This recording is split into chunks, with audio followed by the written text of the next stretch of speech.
Sugar snap peas are one of my favorite things to snack on, and every time I go out to the garden, I'm always eating them when they're in season.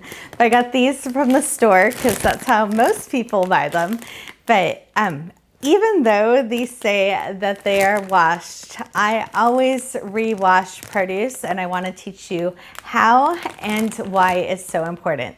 So if you're just meeting me for the first time, my name is Amy Cross, and this is the Cross Legacy, where I teach you how to save money on groceries and eat produce that is safe to eat. Make sure that you follow along and like this video so you can get more tips. When you're washing peas, it's so important that you set a timer to clean them. So this is different than any of my other instructions except for green beans, and you only soak them for 1 minute. So I have a timer counting down here, and we'll see when it starts beeping, but I'm going to talk in the meantime. I put them in the water and they are going to float. So while I'm talking, I'm going to sit here and bob these down so all the different sides are getting cleaned. This is a great thing to put a little in charge of and make them bob them around in the water. In the water, I put a 1/4 cup of distilled white vinegar, which will kill off any listeria, mold spores, E. coli, or any other harmful pathogens that might be in the package.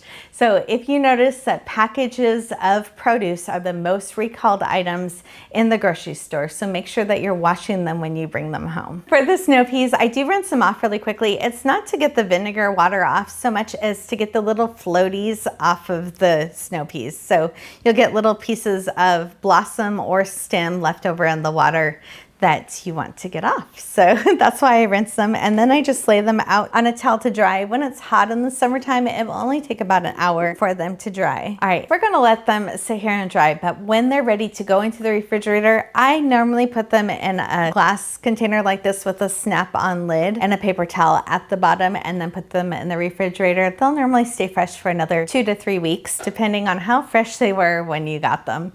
But the other way that you can also store them is in a jar. If you're looking for glass storage containers, make sure to check out my favorite ones in our Amazon storefront, which is linked in the description below. If you're looking for the written instructions on how to wash and dry produce, I have my top 75 items in our books, and they are linked in the description below.